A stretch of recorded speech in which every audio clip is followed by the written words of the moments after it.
Hello to all, सभी को मेरी ओर से नमस्ते and welcome back in this new video. इस वीडियो में we are going to solve 5 questions very quickly because I am not able to make such a long video. मतलब 10 में बहुत लंबी वीडियो हो रही है। सो अभी के लिए बाकी वीडियोस में हम 10 क्वेश्चन सॉल्व करते हैं, पर इसमें हम सिर्फ 5 ही करेंगे। मेरी तबीयत भी उतनी ठीक नहीं है एंड आई नो कि आप लोगों का एग्ज़ाम भी बहुत ही पास में है। So just I will try to make videos regularly ताकि आपका रिविजन हो सके अच्छे से। So let us start with the first question of today's video. यहाँ पर दी गई हैं कुछ lines and we have to tell कि ये जो लाइंस हैं ये कहाँ से ली गई हैं और ये किन्होंने बोली हैं। ठीक है, so let us understand the meaning of the lines first. Here thou great Anna whom 3 realms obey। ठीक है, 3 realms, 3 स्टेजेस, मतलब 3 realms होता है ऐसे कि एक हेवन है, एक हेल है, एक अर्थ है, ऐसे तो realms। Okay, so do sometimes counsel take and sometimes tea. So these lines they are being taken from the rape of the lock. The rape of the lock जो है ये बहुत बहुत इंपॉर्टेंट पोएम है। It's a poem and it is written by Alexander Pope. तो ये Alexander Pope ने लिखी है and it is very important और इसमें से तो डिटेल्ड क्वेश्चंस आपको करने ही करने हैं। और यहाँ पर जो ये एना है, ये एना जो है it is refer to Queen Anne. जो उस टाइम पे ये क्वीन एन थी ना, she was ruling over England, Scotland, Ireland. तो ये क्वीन थी उस टाइम की और ये एना इन्हीं को रेफर करता है, क्वीन एन को। बस ये एक सटायरिकल लाइन्स हैं कि बोल रहे जो क्वीन एना है ना, कई बार तो वो she gives advises, great advice देती हैं। समटाइम्स काउंसिल, ठीक है, काउंसलिंग वगैरह कर रही हैं, मतलब एडवाइस दे रही हैं, फैसला ले रही हैं, डिसीजंस कर रही हैं। And sometimes she is indulging her self in to very mundane activities. जैसे भाई चाय पी रही है तो उसमें चाय पीने में तो कुछ नहीं है ना, तो जो चाय पीना है वो बहुत ही ऐसे रोज़मर्रा का जीवन का जैसे हिस्सा है। तो वो यही बता रहे हैं कि भाई कई बार तो वो एडवाइसेस दे रही है और कई बार she is just doing the ऐसे हल्के फुल्के एक्टिविटीज, जैसे भाई चाय पी रही हैं बस। तो वो बता रहे हैं कि दोनों लाइफ जो है मतलब ऐसे को एग्जिस्ट कर रही हैं और इसी पे वो सटायर कर रहे हैं, मतलब मजाक सा कर रहे हैं उस चीज़ पे। Let us look at the other option. देखो पहला ऑप्शन है Absalom and Achitophel. So this is a poem which is written by John Dryden. ये जॉन ड्राइडन ने लिखी है, ना कि अलेक्जेंडर पॉप ने। और again it is very important, we will read it when we will take the questions of John Dryden, अलग से है उनके, एंड मैक फ्लैक्नो। दोनों बहुत बहुत इंपॉर्टेंट वर्क हैं and both the works are written by John Dryden. John Dryden ने लिखा है। डेल्टा ऑप्शन देखो, द डंसियार्ड। अब द डंसियार्ड किन्होंने लिखा है? It is written by Alexander Pope. Again it is very very very important. चारों के चारों ऑप्शन अब बहुत ज़्यादा इंपॉर्टेंट हैं। द डंसियार्ड है जो ये एक पोएम है and it is a mock heroic poem. You have to keep this in mind. Mock heroic poem है, मजाक उड़ा रहे एक तरीके से, नेरेटिव पोएम है। और जिसमें वो जो गॉडेस ऑफ डलनेस है ना, मतलब डलनेस, बिल्कुल ऐसे डलनेस को वो करा गया है, उसको सेलिब्रेट किया गया है in this poem. And it is an attack on Colley Cibber. तो ये कॉली किबर का नाम आपको याद रखना है कि जो डंसियार्ड है उसमें वो कॉली किबर का मजाक उड़ाते हैं और एक और इंसान का मजाक उड़ाते हैं, that is Theobald. He is targeting these 2 persons, one is who Colley Cibber and other one is Theobald, THEOBALD, Theobald. Okay, and Rape of Lock को तो अलग से ही you have to do it in detail. So let us revise once again very quickly. Here thou great Anna. Great एना कौन हो गई? Queen N हो गई। whom 3 realms obey, जिसकी तीनों वो मानते हैं 3 realms। realms को हिंदी में I don't know what to say realms। Though sometimes counsel take, जो एडवाइस दे रहे हैं, and sometimes she is indulging her self in very mundane activities. Absalom and Achitophel किन्होंने लिखा? जॉन ड्राइडन ने। Mac Flecknoe by John Dryden. Rape of Lock and the Dunciad they are written by Alexander Pope. Next question is to err is human and to forgive is divine. तो इन lines का क्या मतलब है? So let us understand the meaning of these lines first. क्या बोल रहे हैं कि टू एयर इज ह्यूमन, मतलब जो एयर मतलब होता है एरर करना, तो गलतियाँ करना जो इंसान है that is natural part and inevitable part of being human. अब हम इंसान हैं, सो हमसे गलतियाँ होती रहती हैं, ठीक है। And he says that no one is perfect, और जो एरर है, गलतियाँ करना, is an internal part of the humans, ठीक है। But to forgive is to divine. लेकिन जो फॉरगिवनेस है, माफ़ कर देना, कोई गलती कर दे आप उसको माफ़ कर देते हो, तो फॉरगिवनेस इज़ वेरी डिवाइन, मतलब वो बहुत ही गॉड लाइक पावर है। जैसे आप भगवान बन गए हो, आप किसी को माफ़ कर रहे हो तो it reflects your compassion towards others, ठीक है। सो कहीं ना कहीं अगर आप फॉरगिव कर रहे हो तो it makes you and it is comparing you to the divine energy, that is to God. Okay, so these lines are taken from essay on criticism.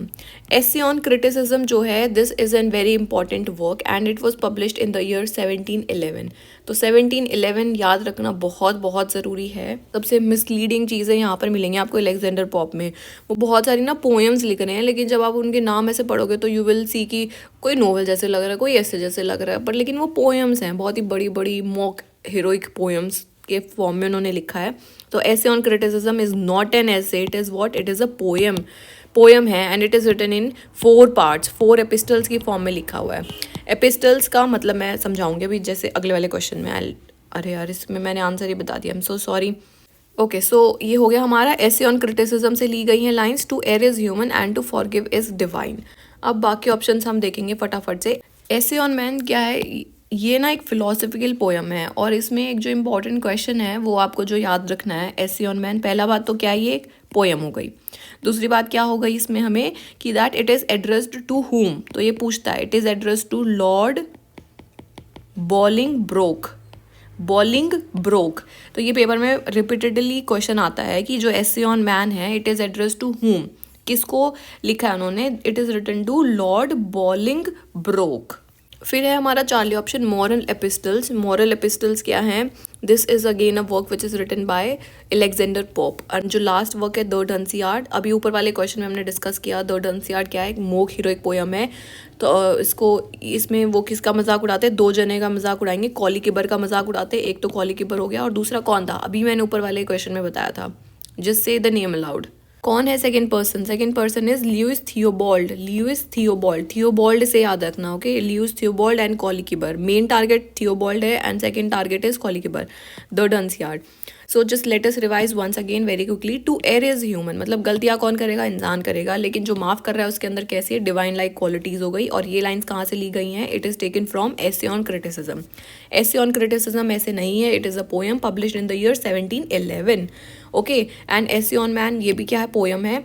और ये किसको एड्रेस करी गई थी, लॉर्ड बॉलिंगब्रोक. इसको लर्न करना, man who is the man, Bolingbroke टूटा हुआ आदमी है, उसको एड्रेस कर रहे हैं. ऐसे हिंट्स कर करके लर्न कर लो. मोरल एपिस्टल्स किन्होंने लिखा, अगेन बाय अलेक्जेंडर पॉप. और जो द डंसियार्ड है, मॉक हीरोइक पोएम, 2 पर्सन्स को टारगेट करेगी, दोनों के नाम रट्टा मार लेने हैं and that's it. Next question पे आएंगे, how many epistles does essay on man contain. अभी हमने ऊपर वाले क्वेश्चन में भी discussed what is this essay on man. Essay on man क्या है, पोयम है. बस हमें बताना है कि इसमें कितने एपिस्टल्स हैं. This is very important again. इसके अंदर हमारे पास है 4 एपिस्टल्स. देखिए what is epistles. Epistles basically क्या होता है ना, कि जब आप लेटर्स की फॉर्म में लिख रहे हो कुछ चीज़ें. हमने एपिस्टलरी नोवेल स्टडी किया था, novels which is written in the form of epistles, यानी कि लेटर्स की फॉर्मेट में. कोई एक कैरेक्टर है, वो कुछ चिट्ठियाँ लिख रहा है अपने माता पिता को या फिर कुछ भी, किसी को भी, और उन चिट्ठियों की बदौलत हमें वो कहानी समझ में आती है. So that is what epistles. और ऐसे ऑन मैन में कितने एपिस्टल्स हैं, हमारे पास 4 एपिस्टल्स हैं. So just keep this in mind. Next question is, for fools rush in where angels fear to tread. Okay, very very important lines. और बस हमें बता देना कि कौन से वर्क से लिया गया है, कहाँ से लिया गया है. सबसे पहले समझेंगे इनका मतलब. देखो ये ना एक प्रोवर्ब है, एज अ प्रोवर्ब यूज़ की जाती है आज के दिन में भी.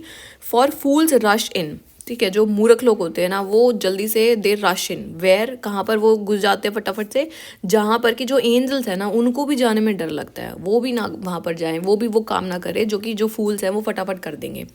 तो बेसिकली जो ये प्रोवर्ब है ना, इट वॉर्न्स अगेंस्ट दी, मतलब थॉटलेसनेस. जब हम कुछ काम कर लेते हैं ना, रेकलेसली कुछ कर लेते हैं, सो वो हमें बस वॉर्न कर रहा है कि भाई ऐसे ही मुंह उठा करके कुछ भी काम मत करो. ओके, कुछ सिचुएशंस में आपको बहुत ही कॉशन रखना पड़ता है, जैसे कि आपको रात में बाहर निकलना है, ये नहीं कि मुंह उठा के आप बाहर निकल लिए. नो, यू शुड नो कि your security is being compromised. तो तुम्हें पता होना चाहिए कि at what time you should step outside of your house. वो तुम मतलब ऐसे पागलों की तरह नहीं निकलना है, बिकॉज आजकल तो crime is extreme extreme extreme and it can happen against any बडी.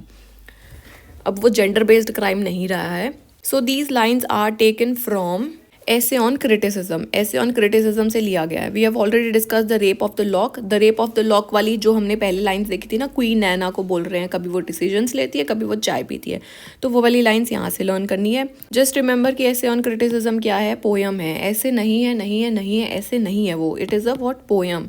फिर epistle to Arbuthnot है, again this is very important question. ये वाला जो है ना delta option is very very important. Again ये 7 पार्ट्स में इस वर्क को लिखा गया है। This is very very important. Epistle की फॉर्म में लिखा गया है, लेटर्स की फॉर्मेट में लिखा गया है, 7 पार्ट्स में लिखा गया है। क्वेश्चन आएगा ही आएगा और याद रखना, इसीलिए मैं बस बता रही हूँ इसको, ठीक है। Epistle to Arbuthnot बहुत इंपॉर्टेंट है। और इस वाले वर्क को ना ऑटोबायोग्राफिकल वर्क भी बोला गया है। जो अलेक्जेंडर पॉप का ऑटोबायोग्राफिकल वर्क अगर वो पूछते तो यही वाला बताना है आपने। इसमें वो फ्रेंडशिप के बारे में बताते हैं अपनी, अलेक्जेंडर पॉप अपने खुद की and with doctor Arbuthnot, ए इंसान का नाम है, तो दोनों की फ्रेंडशिप्स के बारे में he is telling in this poem. Satirical poem है, again this is poem. Which 18th century figure was no more than 4 feet and 6 inches in tall, ठीक है। तो इनकी हाइट बहुत भाई छोटी थी according to that scenario that age. बस ये 4 फीट और चेंज के थे। और ये अलेक्जेंडर पॉप की फ़ोटो है, ऐसे देखो जूम करके देखो अलेक्जेंडर पॉप, ताकि थोड़ा सा याद रहे। ऐसे घुंघराले बाल इनके and he is Alexander Pope. ये इनके सिग्नेचर्स हैं, कितने सही सिग्नेचर हैं, ए पॉप, अलेक्जेंडर पॉप, अच्छा सिग्नेचर्स हमारे में। So this is 4 feet and 6 inches tall कौन हो गए हमारे, अलेक्जेंडर पॉप हो गए। And let us look at other option. देखो जॉनथन स्विफ्ट वही गुलिवर्स ट्रैवल वाले हैं, Gulliver's travel is very important. और बहुत सारे और वर्क्स हैं, ये जितने भी है ना ये सारे कंटेम्प्रेरी है इनके, अलेक्जेंडर पॉप के टाइम पे ही they all were writing. Henry Fielding है, फिर डैनियल डिफो हैं। डैनियल डिफो का मॉल फ्लैंडर्स हो गया। डैनियल डिफो के जो दो बहुत बहुत ही इंपॉर्टेंट वर्क हैं वो है, एक तो मॉल फ्लैंडर्स लर्न करना है आपने, and other one is Robinson क्रूजो। रॉबिन्सन क्रूजो एंड मॉल फ्लैंडर्स, डैनियल डिफो के दो मोस्ट इंपॉर्टेंट वर्क। और हेनरी फील्डिंग और जॉनथन स्विफ्ट के तो हम देखेंगे। जॉनथन स्विफ्ट इज़ लाइक मतलब अलेक्जेंडर पॉप है जैसे, तो वैसे जॉनथन स्विफ्ट है। उनके सारे वर्क्स आपने करने हैं, सीक्वेंस भी देख लेनी है, थोड़ी थोड़ी क्रोनोलॉजी भी, एटसेट्रा एटसेट्रा।